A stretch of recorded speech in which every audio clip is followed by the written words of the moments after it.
Yeah, when you saw us or when we played at Håkax You played in Ilmiö actually Ilmiö, that's right. with black trumpets. That's right. Was it the first Ilmiö or the second, that one? That was like we went back from Håkax. Right, it used to be Ilmiö before, I right? think it was the 7th or something like that. Yeah. Yeah, that's just that then, I can't remember what kind of mic we had then. You had that daytime, afternoon show. Yeah, we had an showdown. afternoon show. But yeah, and he was using this, basically we had a mic for him as well. Yes. And it was attached to his glasses pointing forward, one of these kind of mics. Oh. And that's how we mic'd up KO, because he's always moving around so much. So he had a microphone as well for the singing, but of course because he's trying to play guitar and sing at the same time, it was notoriously difficult to mic him up. But of course the problem with that gig back then was it was very, very windy.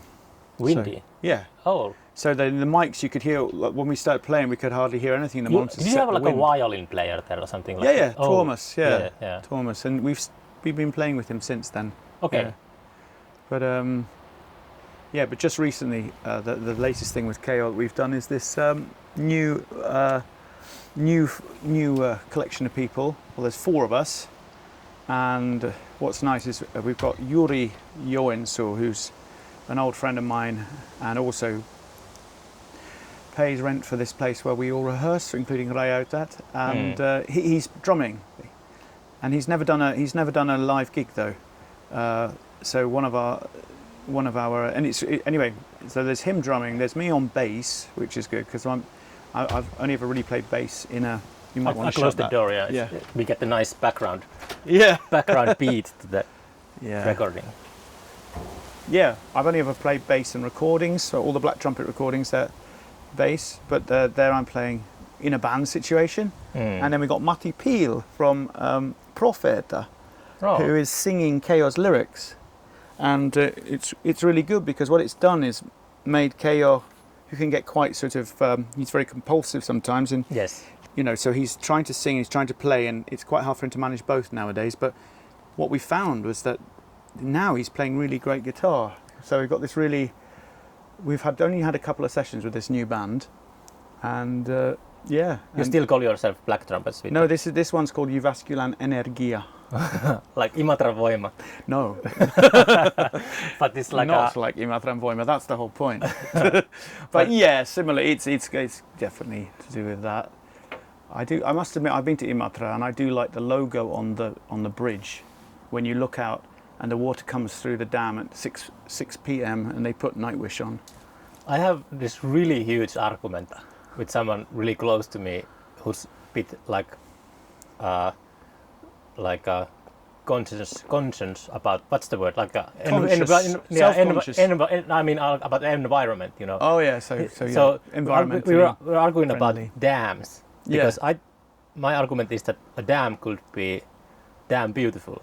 Water doesn't give a damn.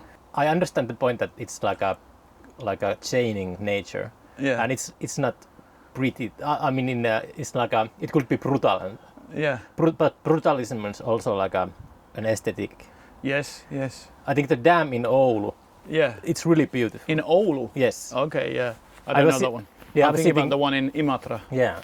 Do you think it's? I thought it was excellent. I'd never thought of the idea of making opening a dam into a sort of an artistic thing. And they have these Russian tourists there just come over the border, and they're standing there watching, you know, and it's very dramatic. And Nightwish went very well with water gushing through a dam over this sort of barren rocks which are dry, and then it was quite funny. Like all these little tinny tannoy speakers, you know, around the town, playing that.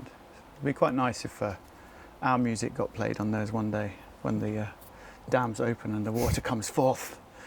It's weird. I actually have a song where I'm quoting. It's not my lyric, but it's such a good lyric. You know, it has to be quoted. But it's a guy called Dave Berman, who was in the band called Silver Jews. He's recently died.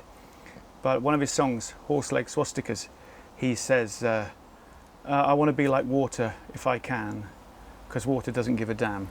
And it's really a stupid line, and it sounds like he made it up when he was hungover, you know, and thinking about water a lot. But it's very good. I like it. Yeah.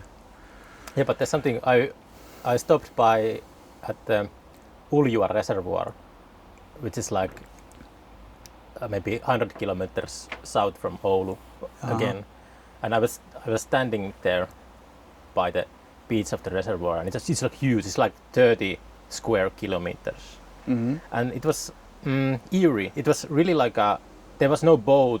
There were no boats. There were. Was that the one next to the road? Yes, it's higher than the. Yes, the road. The road number 4. Highway yes, 4. That's right. You climb up some steps, and then you're there on this rather strange artificial. Yeah, it was. I was thinking that this must be the feeling when humans go to Mars and they terraform the planet and they make like artificial oceans, and it was really silent. There were no birds. There were no boats, and it was like quiet and like huge.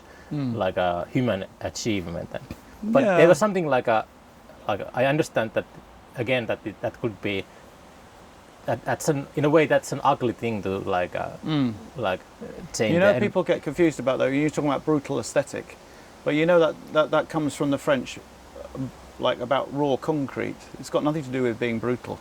No. Yeah. I think because it's French for raw. The theater in Oulu and the library, I think they are brutalist, like architecture. I'm not sure. I'm not the.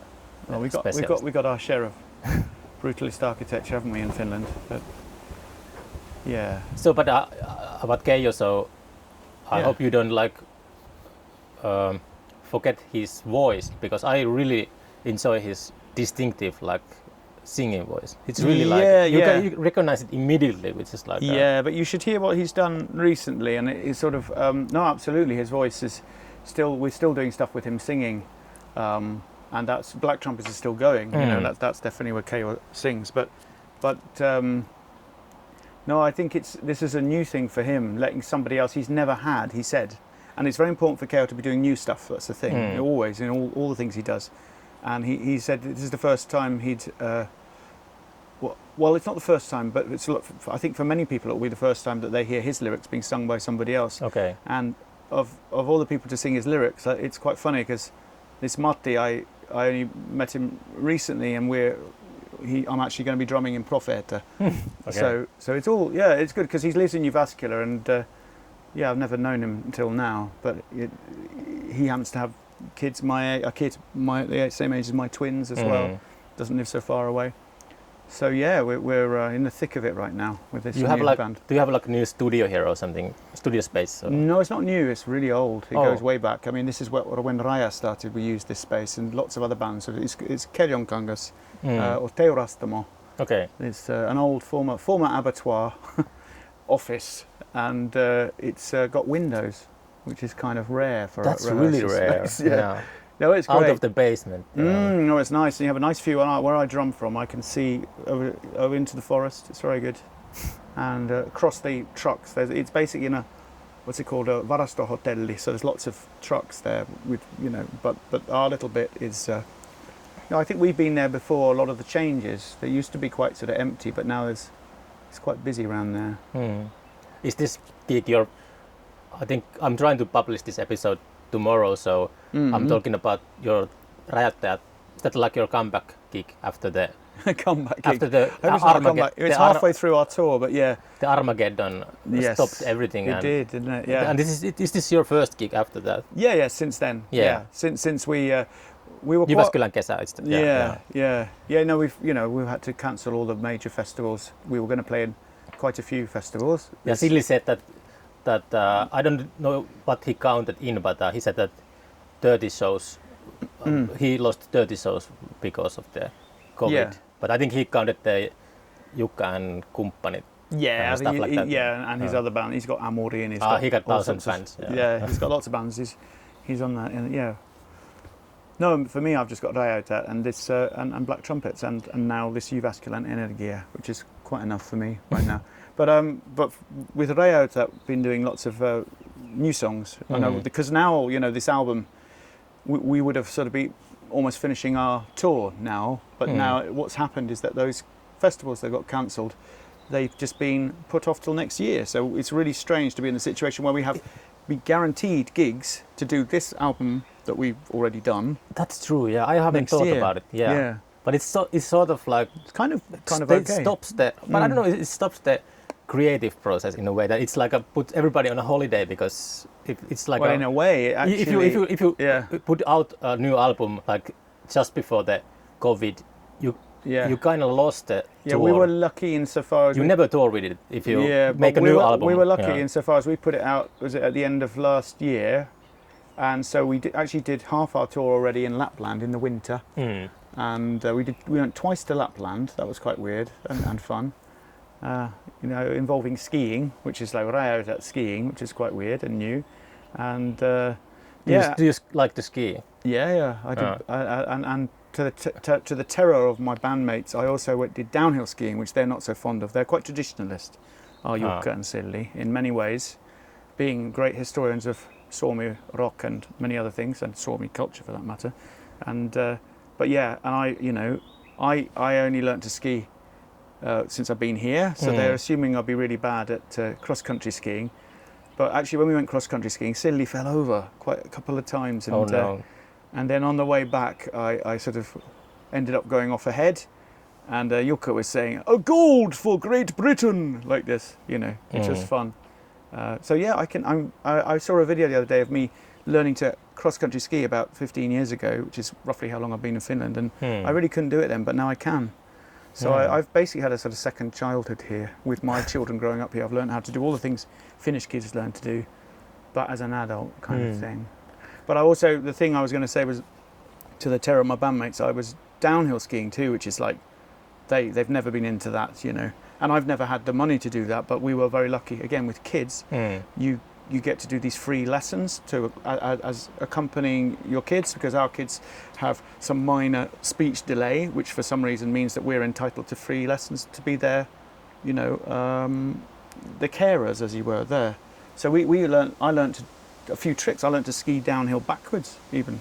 Backwards? Yeah, okay. But I don't like to do that very often. But I can do. We've got Laajavori here. So when we sing Laajavori live, which is one of our songs from Raja Electric, it has a whole new meaning to me, which gives me the energy to keep our, this stadium rock song going, or whatever it is. It's not stadium rock, but. Have you tried snowboarding? Yeah, I did that way back when I was. I think that's easier. I think that's easier than. Easier but more painful, I think. Really? Well, how come? I just got very bruised. I just remember. No, I've definitely done skiing more. It's less. How can I say? There's no desire for me to be trendy on the slopes. I just wanted the You think snowboarders are trendy? They try to be. Definitely, absolutely. But with the family, was it year before this? This was just after we'd had the training, if you like. We went up to Lapland right at the end of the skiing season. So it was really warm, and I remember skiing quite fast down this mountain. Oh, it's storming here. Yeah. It's quite windy here in Jyväskylä. Yeah, skiing quite fast with just a t-shirt on my top, and screaming out loud, sort of, because it was so much fun. It really felt good, That's nice feeling. And Silli, I remember him saying, "It's just idiotic. I don't understand why anyone would want to do that." For him, he would just not do that, which I kind of like that he doesn't want to do it, and respect that. We talked earlier about that you saw the band Loop in was it in the 80s or early 90s or something? Oh, that would be the 80s probably, late 80s. Did you go lots of gigs when you were younger, like growing up? Did you grow up in London or in rural? I grew up in a place called Reading, which is not far from London, and there's the festival, I think. Yeah. I went to the festival a couple of times. Oh, really? I saw the Fall in 1987. Oh, wow. When they played at Reading, and I think that was the first band I saw which really sort of got to me, and I was like, wow, how can they be so powerful? And at that time, I think they were at their peak, their zenith. I really don't like later Fall, where it's basically a case of young men and women supporting an alcoholic, and I understand lots of people see the artistic merit of that, but basically I could have done a better job. They have really the Fall has got really devoted fans. They're really religious. Yeah. Silly has made the weird comparison between The Fall and the Grateful Dead. Yeah, I can see that. Yeah. Yeah, in completely different contexts. Different drugs. Yeah, totally different drugs. Yeah, absolutely. But no, a friend the other day posted some like Fall video on my Facebook wall, and I don't use Facebook very much anymore. But I occasionally visit it, and then I can't understand half the things people talk about, of course, because I haven't been following. That's the way it works. But yeah, my friend just posted this thing, and I thought about liking it, and I thought, well, no, do you really want to know what I think of this? And I sort of said that yeah, what I thought, which was basically that fair enough. This is the kind of retirement Mark Smith wanted in public, right? But I could think of better ways to do it, and he's certainly not having fun. You could see that, and really, I think the best you can still have fun while being in being not in your optimal state of health, and KO is a perfect example of that. So I know it's a bit weird to make a comparison between KO and Mark Smith, but for me that seems really obvious, and like it's a contrast. It's not they're not similar. Well, I think Mark was much more self-destructive, of course. Absolutely. Yeah. No, you couldn't think of two more different people. I think Jukka would second that about, he's KO so anti-smoking and he's so anti-alcohol, and that's to do with KO's own personal history, but he can tell you more about that in his talk. But he'll probably want to dwell more on the art and things. But anyway, interesting person to be doing music with. What was that Paris thing about? You were... Yeah, we were going to do a gig there. We had been asked by a festival with called... Black Trumpets again. Yeah. Festival called Sonic Protest. They got in touch with KR. They said, we'd love you to come and play. And he said, well, I'd love to come too, but I have to see who in my present state, he was, because, of course, I think ideally what it was that somebody in Paris, in this group of people who were organising the festival, remembered having seen Rambling Boys way back when they played at the Finnish Institute in Paris. Yes. And they loved it. And that was the same time that Räjäytät were playing in Belgium, and we all went over together. We had a bit in Paris. Actually, we went to see The Fall there, which is quite weird. And we missed half the gig, which Jukka never forgave us for. He went crazy. But Jukka did manage to get to the front of the gig, grab the microphone and sing, because Mark Smith in his latter days was always giving the microphone to the audience. But still, Jukka got the microphone and sang, what was it? Reformation, the one about Reformation. But like I said, I don't really know later Fall much. But anyway, so that Sonic Protest was because of that. And of course, KO got in touch with me and said, Alex, let's go to Paris. We can go to Paris. And I was actually at that time very sort of busy with stuff and thinking like, I don't know if I can manage that, because I've got a family and I've got my other work and so on. And and it was really hard. I didn't want to let KO down. And I said, well, look, KO, if we do it, I'm very honest with him. I said, well, if we do it, we're going to have to get paid, aren't we? I'm not going to do this for just for fun, basically. I can't. And it was really weird because they were very, very lovely, flexible people, because they agreed to pay a sum which I asked for, which I didn't think they would agree to. And so when they did, I was like, okay, we're going then. But then my slightly annoying was that because Black Trumpets is really me and KO, and as you know, it's been Tuomas, the violinist. But then I'd mentioned it to another friend, Tuukka Toijaniemi, who organises Jättömaa. So he sometimes plays with us too. He also pays rent in Keljo. So you're learning all about Keljo here. And we thought, because I had all this stuff set up so that basically, I do lots of the backing, and KO is kind of free to do what he wants, because really that's what works best live with KO quite often. And then we just thought, like, somehow Tuukka just asked me, he said, well, can you see if I can come too? And I was like, what? This is a bit last minute. They've already agreed to the thing. And I was actually a bit annoyed, I have to say, but I've told Tuukka about this. But I asked them, and would you believe they agreed? So, and Tuukka was coming too, so we were a 4-piece going there. So yeah, right up until maybe 5 days before the flight, they were expecting us to come. And I said, look, are you sure? Because it's really, here they're shutting everything. In Finland we were, as you know, quite prompt. But in France, they were a little bit behind their wave or whatever. And yeah, sure enough, they had to cancel it. But they were very upset. And they very kindly, actually, sort of maybe a month later, they said, we've all decided here at Sonic Protest to pay all the artists who were supposed to play some money towards their, what they already prepared. Because, there was people from, That's I think, nice. there were people from Indonesia who were supposed to be coming and, all over the world. So anyway, and they said they'll do everything they can to get us there next year. So let's see. Yeah. But I wonder if we'll be going there as Jyväskylän Energia. See what Keo wants to do. Yeah. So, spreading the name of Jyväskylä around the world. Jyväskylän Energia. Yeah, that's a working title, but yeah. It's nice. I like Well, originally Matti thought that it would be good and be up for the taking because, it's changed its name recently to this something else, like all the things that used to say Jyväskylän Energia, they say... Oh, they rebranded themselves. Yeah, just like Posti did, same kind of they bullshit. Get some, like a dog name, something like that sounds like a dog. Americanized or something. Yeah, maybe they did. I can't remember it, so it's so memorable. But yeah, but then I had to break the news to Matti, I said, because I got a bill. I checked my bank statement, very interesting this, and it said Jyväskylän Energia, you paid 111 euros. I was like, Jyväskylän Energia still exists. They still have the name. But then we thought about it and we thought, yes, but they don't own the energy. They do not have a monopoly over the energy of Jyväskylä. We too can be part of this. So we're changing it. We're taking back the power, as it were. So you moved to Finland 15 years ago?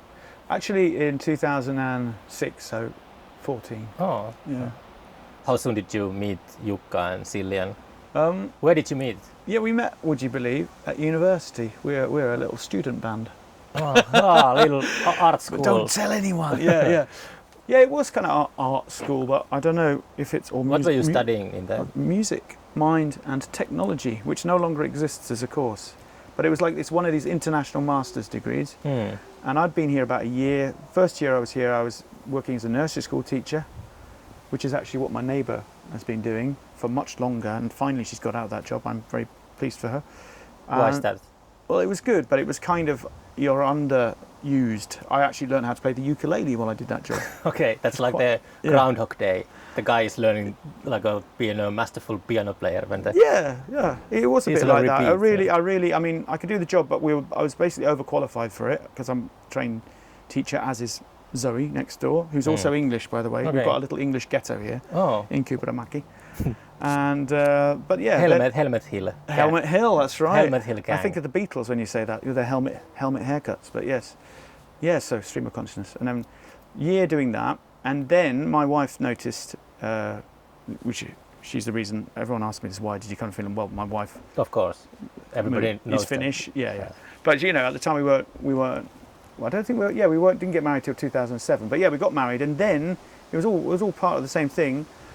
We noticed there was this course 10 minutes down the road in Jyväskylä, because we lived in Muurame at the time, little town called Muurame. Yeah, there's the festival Naamat. Yes, that's right. I hadn't heard of it at that point, but yes, Naamat, yeah.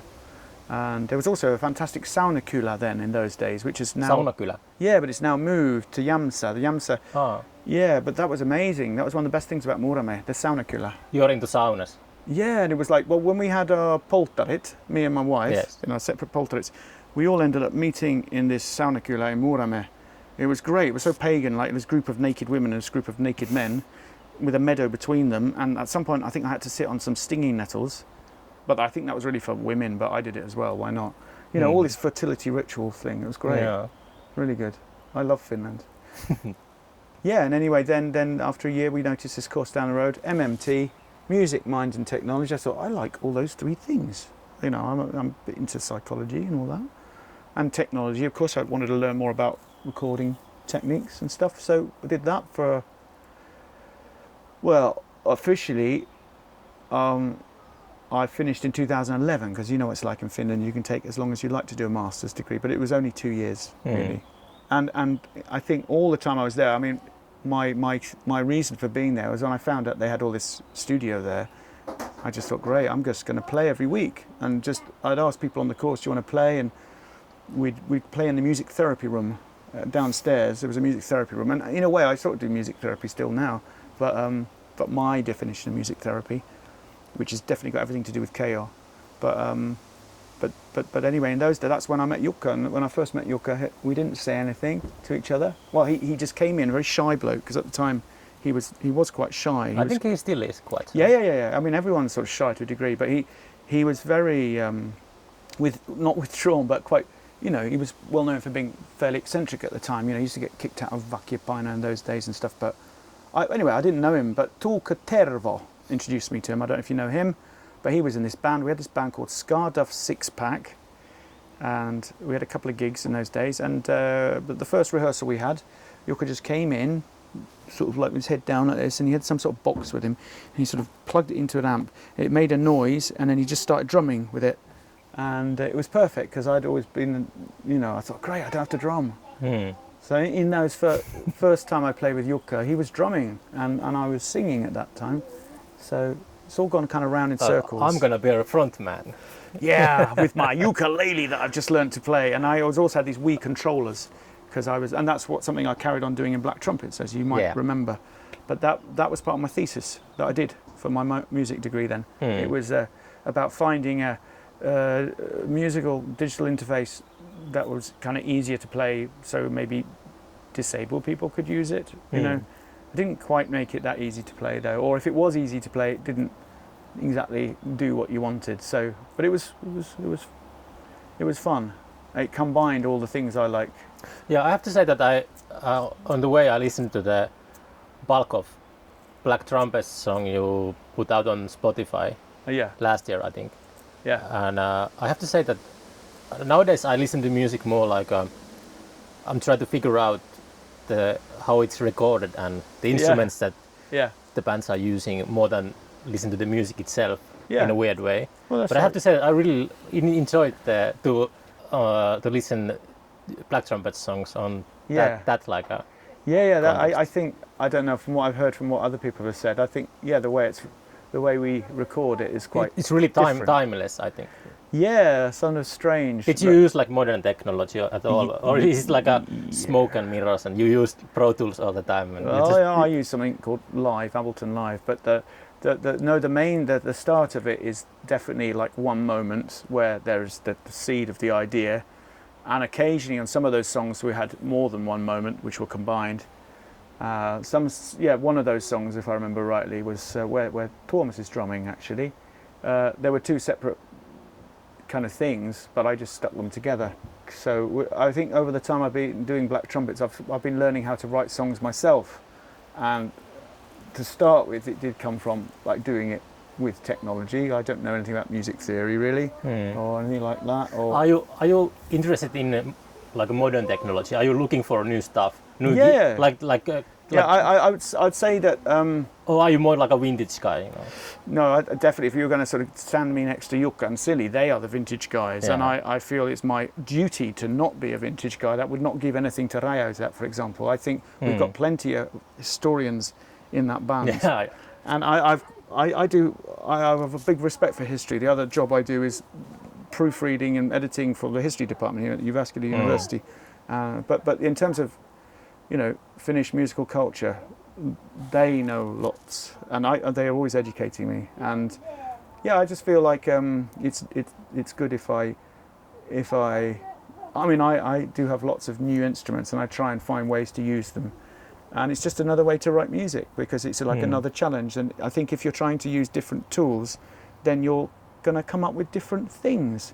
And it's like I heard, what was it, the guy from Deathhawks, Tenha. Yes. He said to me something which sounded really depressing, which was like, well, you know, when I'm making music, I just generally find I'm always doing the same thing on a keyboard, but I really like this sampler because you put different things in the notes. You know, I was thinking, yeah, well, obviously, you know, to me, I was like, that's a really good, real important reason why you should be playing around with technology, because of course we're all limited by what we can actually physically do. We can learn more things from playing with these other instruments, because they just give us another perspective on the thing we can already do. You know, and I really love so many more things than I did, say, 5 years ago. And it's not like I'm getting better. Well, it's not like I'm getting. It's not like you have to get better, but you can just get like wider. Yeah.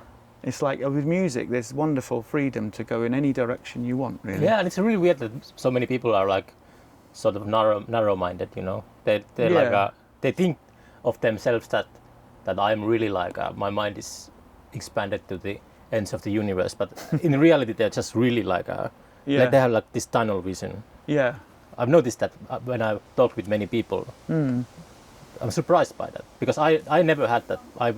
Since I was like a teenager, I always been curious about everything. So curiosity is, I think, the skill everybody has to learn if they want to be a great artist. Yeah, I think Silly and Jukka are very curious still. You know, but they still have their things that they like. When I say, you know, but in terms of like instruments and making music, that's in some ways they're fairly conservative, I would say. Yeah. I don't think they'd be upset if they knew that I said that. I think they'd probably admit it. Like Silly would say, for example, you know, you never buy. I don't buy new instruments. I would buy an old one. Yeah. And he's certainly right to a degree. Like you get one that's been fixed, you're more likely to have an instrument that works. It's been tried and tested. But I do like. I think it's to do with doing that degree that I did. I did get genuinely interested in all these things people are trying to do to make different interfaces and ways of interacting with people who might have different abilities, you know. And especially when I think about Keor, who it must be heartbreaking for him to think that, you know, formerly he could do certain things much better, and basically he can't now. Yeah. But what he can do more and more of is play with different people, and that's the thing. And that's the thing which is really exciting about this Uvaskan and ENG at the moment, because at the end of the day it's about the people and it's about the sort of love in a way that you can share through music. And it's not about ego. You get, you know, but it's enough about ego if those people are showing, you know, someone's singing your lyrics. Think that of course you might be doing a bit wrong, but that's yet another perspective on making music, which, you know, I haven't done that yet. Nobody's sung my lyrics yet, but I quite like that. I think, you know. I've been writing quite a lot of lyrics recently. So. Oh, wow. And I think the next album we're going to do with Rajautat, there'll be more of my songs on there than on this last album we just did. Because, I have a new song which we've barely started playing. We just about got our heads around it. We tried to do it over Zoom during the COVID time. Yeah, the Skype thing. Yeah. And we, you know, and it was quite funny because at first we had this idea that we'd be able to play using, you know, all our technology, and of course it's to do with the fact that it's packaged in these little bundles of information, so you could never ever be synchronized. So rather instead it was a good way to sort of show each other our new songs. And so then when we met up, we had our first rehearsal since COVID last week, and it was really good. You know, we did of course all our old set, and it was as if we played yesterday. Nothing, you know, maybe me and Silly forgot a couple of words in the second verses of our songs. Apart from that, it's fine. So we even had enough energy after that to then go through these new songs that I've written and that Silly has written, and Jukka's got one too. And I think it's really nice now with Rajautat that we're all writing songs, and it's like we get this sort of just keep seeing it from more than one angle, so we don't get stuck. I'd like to think so we don't get stuck, like you said, in this idea that you're only doing one thing. I think if you do more than one role, you can get a much more of an idea of the song. And I don't know. Anyway, do you get any feedback from that experimental stuff, like with Rajautat? Because I remember actually talking. You mean with Electric, or I was talking with Teemu from Dead Hawks. Yes. And he said that when they made their like a disco record, I don't know what to call it. Yeah. I've heard they've had quite a lot of issues. Their fans were like disappointed. Yeah. But they were commenting a lot. So I actually liked that record. I said to Teemu that it's my favorite Dead Hawks record. So yeah. But do you have like that situation that if you? We had that more with Electric. But then, of course, after that, they've become quite used to us doing things you're not expecting. So after that, we had these maxi singles, which had things like a song called Puha Puhetta, which was written only by me, and I'm playing all the instruments, but for some reason we released it as Rajautat because we thought it'd be funny. And of course, I don't know, I'm not sure if people really even listen to it, but that of course was again something. I remember some comments there like, "Oh my God, what have you done now, guys?" You know, or something. That's so funny to me. That and it was fun. And then we had these sort of extended remixes of songs from Electric, or continuing on that theme just for a bit longer. And then, but this, I guess, the album we just released, and we've been touring, and which got interrupted for 3 months or 5 months or 4 months, whatever it is. That is a return to sort of maybe this is the real Räyhäutat, and we called it 3, for example, for many reasons. But of course, it's not our third record. We just thought 3 was a good, it's a magic number. If I had any fans, I would love to. You have fans, come on. Yeah, but I would love to piss them off. Fuck them up. Yeah, but No. that would be like a. I think it's your duty. You get. Yeah, You want them to shake them up and all remember the what they're time. doing. Yeah. With the festival, absolutely, that was the case. That. Yeah, it would be so much easier to make a festival program and sell tickets, but sort of taking risks is always more like rewarding if it's successful. If it's successful, yeah. Yeah, but I know there's the other side of that too. I've been through that, but you always grow when you go through those things. I was really surprised last year, at the end of last year, to see that. I don't know. I don't even know this guy, but people told me that, oh, this is a really esteemed critic who thinks Black Trumpets is one of the best tapes released in 2019. Cool. I think somebody, I'm not sure. Anyway, and I read, and it was nice, and there was like our one gig we did. We seem to do 1 gig a year, Black Trumpets, but of course this year we would have done 2. We would have done Paris and we would have done Jättemaa. Yes.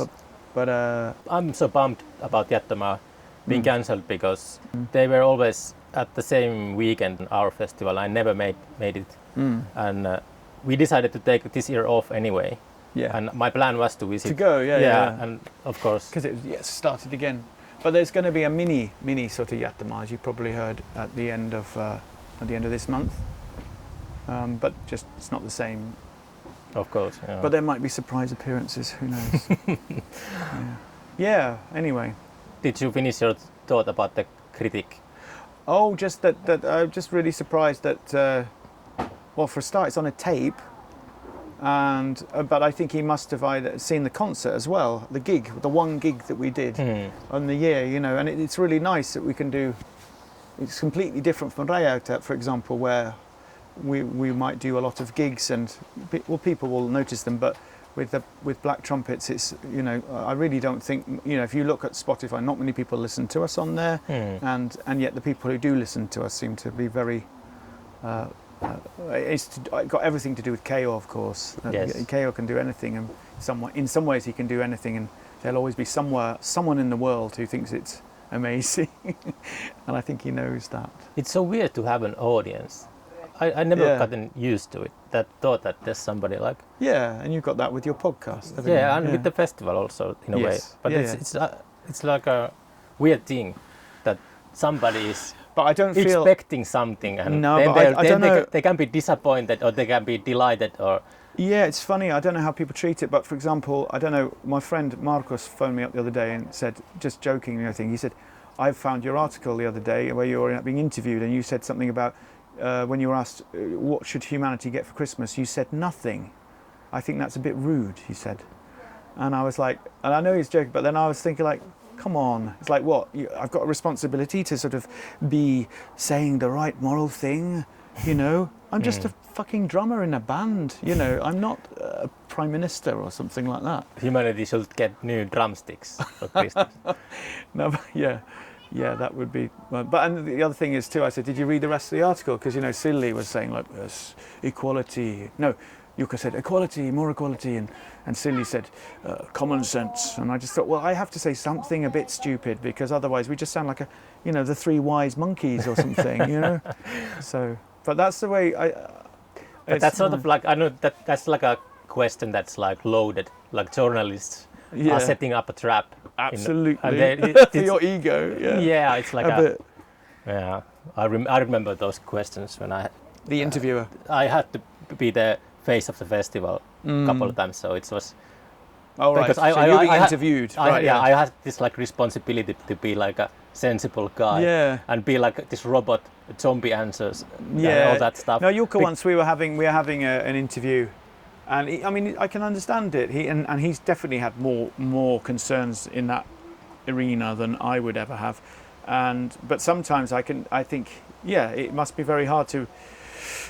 know what's real and what's not, because if you're always going to gigs and you've got people always around you telling you you're like the bee's knees, then of course you're going to start thinking that you have a responsibility, because you really because there are people who will just do anything you say, or at least that's what you might think.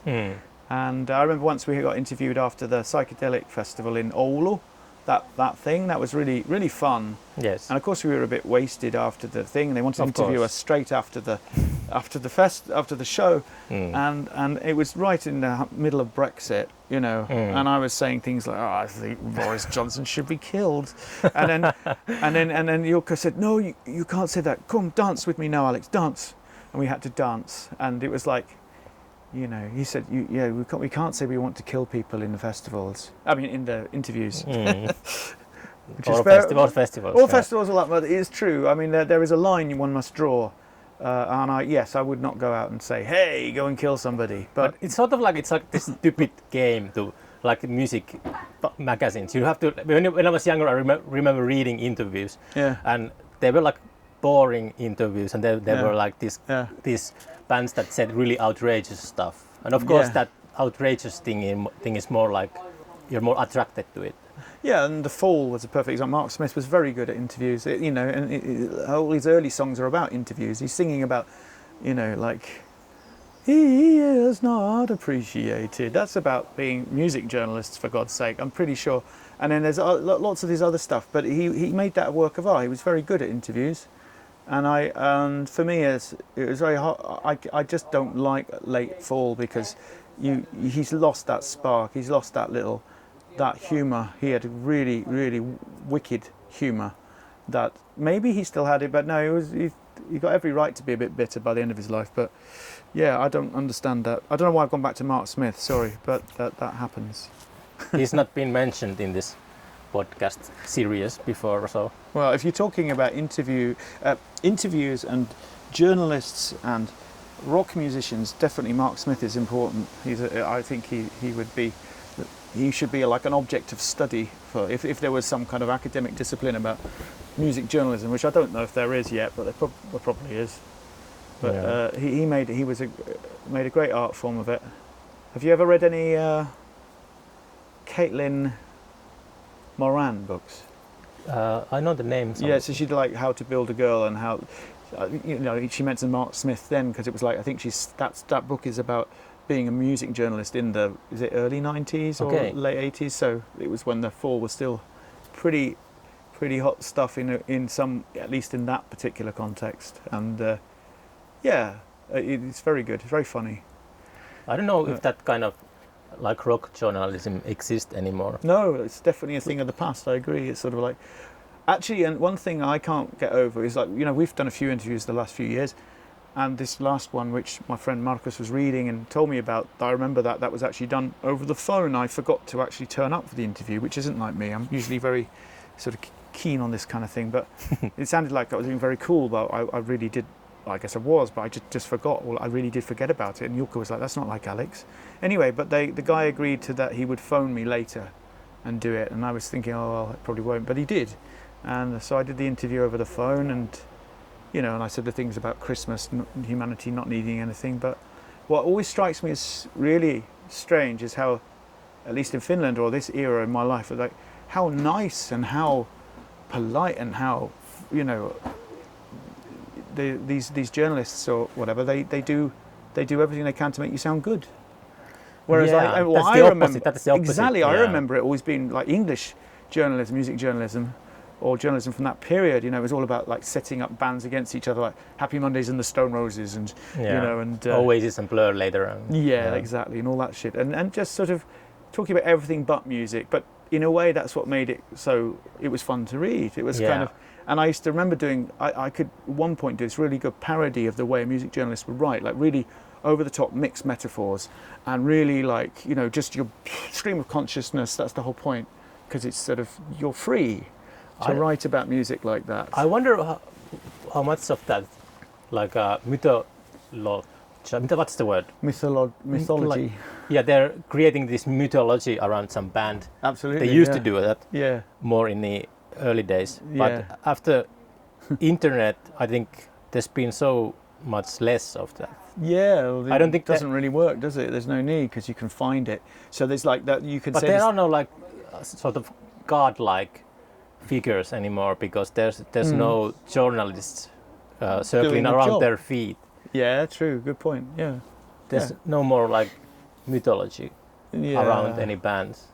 Yeah, but they're always fans, and I think in a sense, really, those sort of journalists are just sort of like sort of complicated forms of fanhood, really, in a way. I don't know.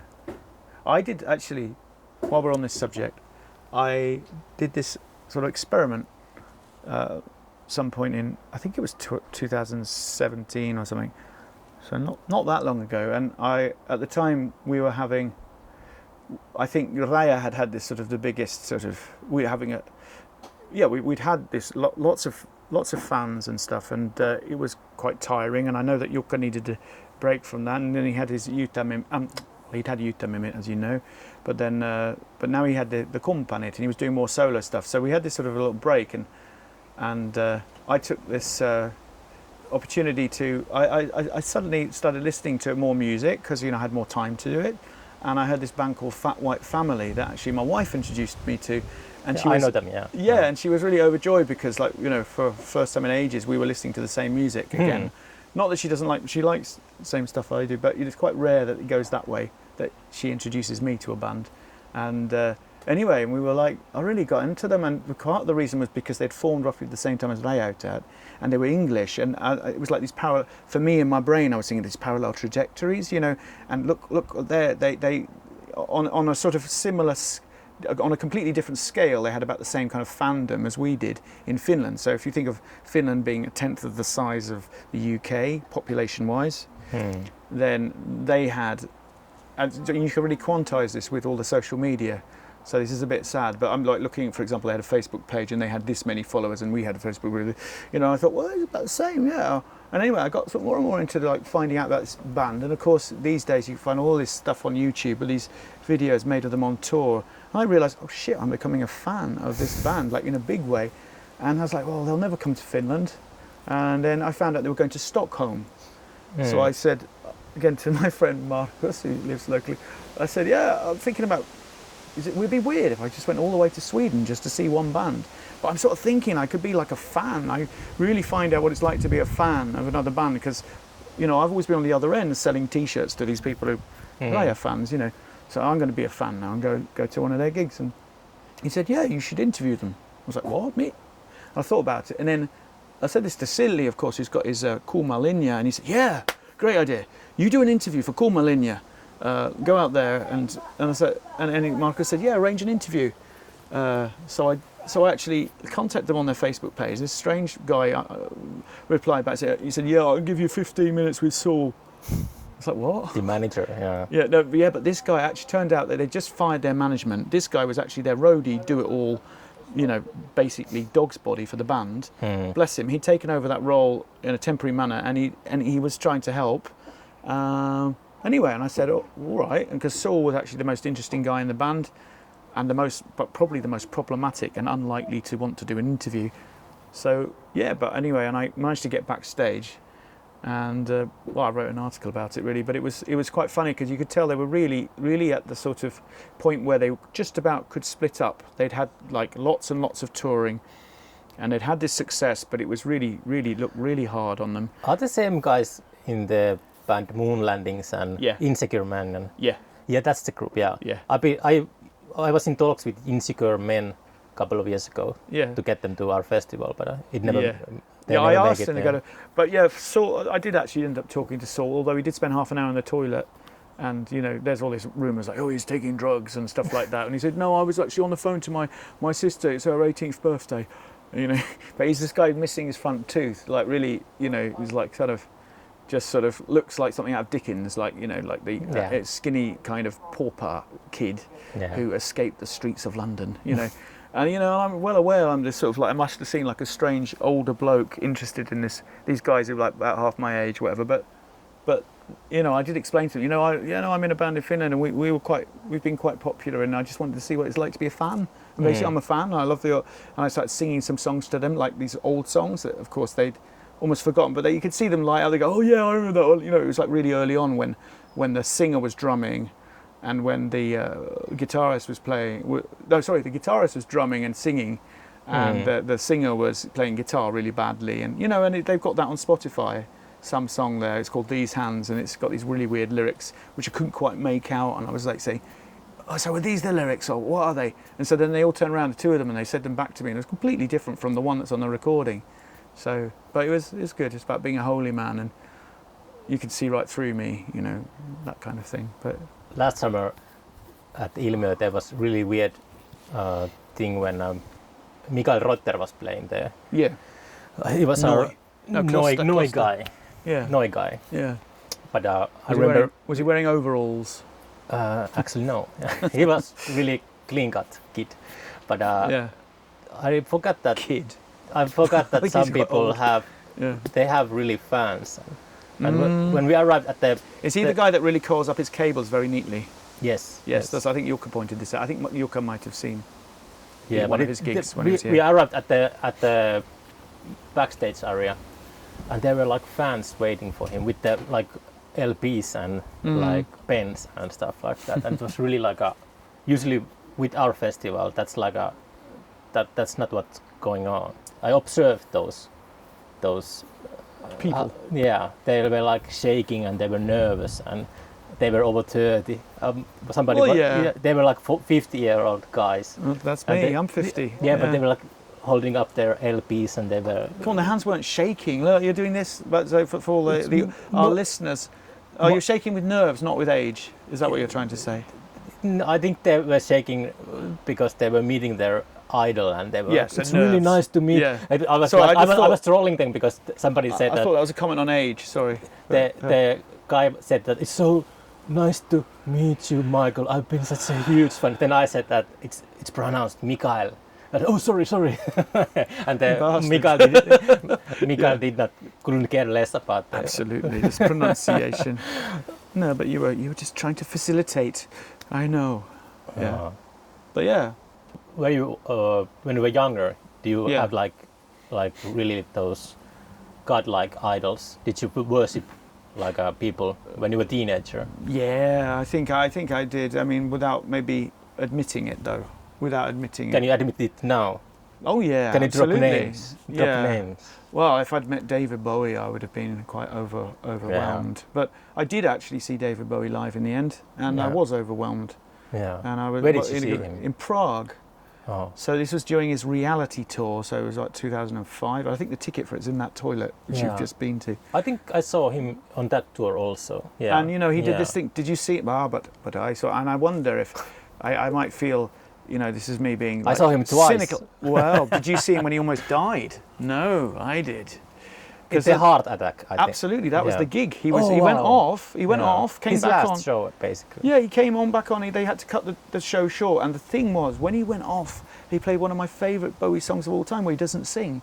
It was A New Career in a New Town. From Low. Off Low, yeah. And it was beautiful. It was, and the band was so tight, and I was like, he didn't need to be there. He was there in spirit. You know, he'd already died, as far as I was concerned. You know, but then he came back on. He said, "Hello, I think I got a trapped nerve. I just took a couple of pills. I should be okay, but let's see after this song." And he had a chair like, you know, the Carpenters or Sonny and Cher, that kind of stool, you know, which we have in our rehearsal space now. And it reminds me of David Bowie every time somebody sits in one. But he had to go, and he said, "I'm sorry, I have to stop," and he just went off, and that was it.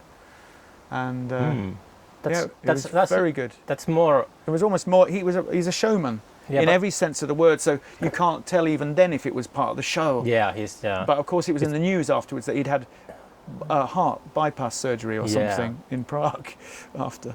But that's, in a way, that's more memorable, like an event for you. Yeah. To see him on a bad shape, like if he played like a regular show. But you know, a regular show for him was 3 fucking hours. Can you imagine doing a 3-hour gig? I would be a bit tired. I was at the Springsteen show once, and I walked away. I don't mind Springsteen, but after 3 hours, I gotta go. Yeah. What's the longest show you ever played? Ooh, I don't know. You lose track of time. It's true. So that might be half the thing. They lose track of time. Because I mean, in some ways, you know, when we play, you know, for example, I don't know why you asking me about shows, obviously, but I'm not talking about shows here, but with KO, you can just play for hours and you don't know the time is going. And, you know, an average session will be, I think most bands, about 5 hours. Do you record everything with KO? No, used to, but no. Why not anymore? Because it's like a compulsive... Because I have to edit the fucking thing. That's but why. you are not interested in documenting the stuff. Just put it on the archives. Yeah, I'm not his fan. You got to get it right. I am not a fan of KO. It's music. I'm not. I think that's one. I think that's a good thing if I'm in a band with him. I don't know, but you know, one thing about Late Fall I don't like. I'm going back to it again. Sorry. Third time. Yeah, but if he plays with all his fans, which he had been for the latter half of his life, then it's not the same. It's like there's no balance. And with KO, I'm very good friends with KO. That's something else. But I see, you know, sometimes he says, "Can we listen?" You know, I can be quite straight with him. But yeah, about answering your question, if we record everything, no, we don't. But that's, I know that he would. He records everything. He records. Yeah, he still records. He still brings his Zoom along, even when I'm recording with a 6 tracks or whatever. But then he phoned me. In fact, yesterday morning he phoned me. He said, "Oh, Alex, have you listened to the tracks yet?" And I said, "No, why?" Because he very rarely, he said, "Well, because mine are really crap." And you know, but he's really excited because we did do some really good stuff. But you know, don't worry, I'll get round to it. And but he does trust me with what I do to the songs. You know, but sometimes I'm because I'm also his. Since the last year, he actually decided to. Ask me also to be his personal carer, which means I get paid by indirectly by the municipality for basically helping him do his hobbies, which is what I'm doing. So to a certain degree, of course, I can be doing that, recording everything he does and going through it. But really, I only get paid for 30 hours a month. So if I was going to do that, that would take 30 hours in itself to go through all those edited recordings and give him what he needs. But I think it's much more rewarding for him if I play with him. And and more importantly, if I get other people to play with him that maybe, you know, for example, Matti and Yuri, they are good friends of his, but they don't always have the time to do it. And it's the practical stuff of organising the sessions. That's what I do, and that's how I help them, and that's what I'm being paid for, and I feel it feels very rewarding. And of course I'm not paid very much, but that money is a gesture, and that's one of the reasons I love Finland too. I think it's a fucking great idea that you can have like social services, if you like, provided by your friends. It just makes absolute sense because they're probably the best qualified people of all in this case, because you know, I do music with them and I have done for years. I've got family, which is one reason why he wanted me to do it, because he was concerned that, you know, he might be childlike sometimes in some ways, you know, so that I would be patient. Where did you meet Keijo for the first time? I met him through Jukka.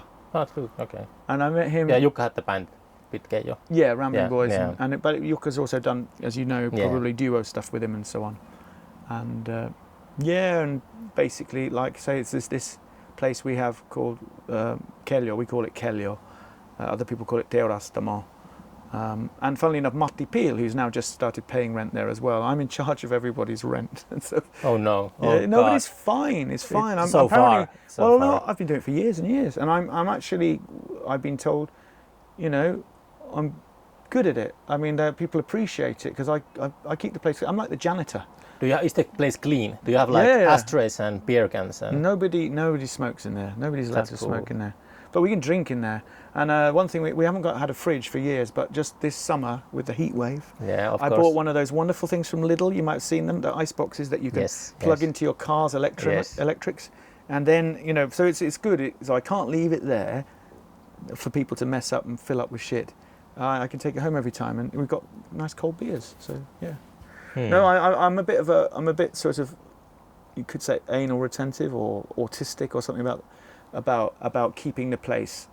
I'm quite good at keeping places fairly organised, but it's still. I mean, I'm not that weird, but no, people seem appreciative of it. And anyway, Matti Peel used to be there years before, and it's funny, he's come back now there, and it's important for him. I think he's really, really happy to be there, and we are too, because it keeps our rent down as well. It all comes down to the rent. No, but it does help. Every bit helps. Make the ends meet. Yeah, no, it's become a really, like, there's been times where that place has hardly been used, which is weird because there's 10 people paying rent, and you think, why are they all paying rent? And it's like just people maybe, as you were saying earlier on, keeping their foot in the door. It's the possibility to have the possibility to make music, but they're not. They leave all their stuff there. You know, Tuukka Toijaniem, he's rarely there, but he lets us use his great big Fender amp with valves, you know, which is very expensive, and people feel that, and there's Jemo Kettunen, who doesn't even live in Jyväskylä anymore, and his drums are no longer there, but he's still paying rent. I think he is anyway. That's the thing. I made sure that I share the responsibility with Yuri. So Yuri seems to have the less reliable members, paying members. But I have said to him, I'm like the sort of the bouncer. Apparently people pay me, but they don't pay Yuri because he's not the kind of guy that will nag people. I'm very direct about money. You don't have any... I don't have any qualms about asking people, saying, hey, you owe money. Neighborhood gangster. That's right. I'm the neighbor gangster from Britain. Yeah, well, sort of. Well, thank you, Alex, for talking with me. Thank you. Thank you for letting me in your home. Garden. In your garden, of course. You have a lovely garden. Do you have do you grow stuff here? Yeah, there's some courgettes growing there, and courgettes, zucchini, kesäkorpitsa. Ah, yes, okay. And let's hope they survive the wind that you can now hear. And we've got an apple tree there, it was planted a couple of years ago. Boys helped me plant that. Hammock, we do not have trampoline, we have hammock. All the neighbours have trampolines. Trampolines are I don't care for them. Yeah. They're dangerous, and they mess your brains. Well, if you bounce, your brains go. Yeah. You should see the neighbours. They're really good at the trampoline. But I appreciate our neighbours for having trampolines, because then our kids can go on them. So. Does your neighbours use your hammock? Sometimes, yeah. Yeah. They do. We allow that. Yeah. Yeah. Nice. Okay, but yes. Lovely. Thank you.